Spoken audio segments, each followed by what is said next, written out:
අපි පිළිගන්න ඕන කාරණයක් තමයි අම්මා කිව්වොත් බුදු වෙන්නත් පුළුවන් කියලා. අම්මා කිව්වොත් දරුවන්ට බුදු වෙන්නත් පුළුවන්.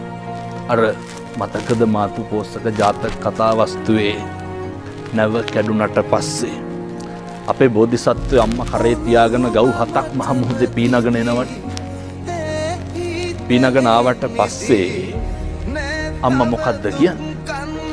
අම්මා කියනවා පින්නතුනේ මගේ පුතා මතු බුදු වෙන්න ඕන. බුදු වෙනවා. ඒ බුදු වෙන්නත් බලපාන්නේ පින්නතුනේ අම්මගේ වචනේ.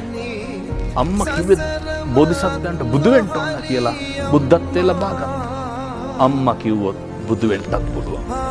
මේ 21 වන සියවසේ මේ තාක්ෂණය කොච්චර දියුණුද කියනවා නම් මේ පප්පු කැවුතු අක්මා වකුගඩු ගලවලා හයි කරන කාලෙනේ මේ අඟහරු වලට මිනිස්සු ඇතුව හෝ නැතුව යාන වාහන යනවා.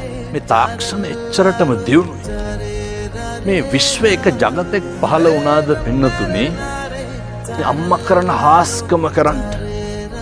මොකක්ද පින්නතුනේ අම්මගේ හාස්කම? මේ ලේ ටික කිරි කරන එක. මේකේ හාස්කම තමයි අම්මගේ තනපුඩු ඇතුලේ තියෙන්නේ රතු පාට සිනිගඳ ගහන හරි අප්‍රසන්න දුගදහමන ලේ. හැබැයි මොන జగතද මොන විද්‍යාඥයාද කිව්වේ මේ රතු පාට සිනිගඳ ගහන මේ ලේ ටික සුදු පාට හරි ගුණයි හරි පෝෂණීයයි හරි රහයි මේ මට්ටමට පරිවර්තනය වෙන්නේ කොතනින්ද? මේකට බොහොම නේ සෙන්ටිමීටර එකවත් පරතරයක් නැහැ. මේක හාස්කමක්. අපේ අම්මා කෙනෙකුට විතරක් සිද්ධ කරන්න පුළුවන් හාස්කමක්. තනපුඩුව ඇතුලේ ලේ තියෙනවා. ඒක එළියට එනකොට අමුතුම පරිවර්තනයක්. මේක සමාජයේ තේරුම් ගන්න ඕනේ.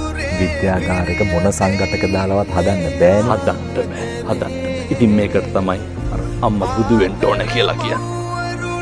මේක හොයාගත්ත කෙනෙකුත් නෑ. අම්මගේ ලේ ටික කොහොමද කොතනින්ද කිරි වෙන්නේ කියලා.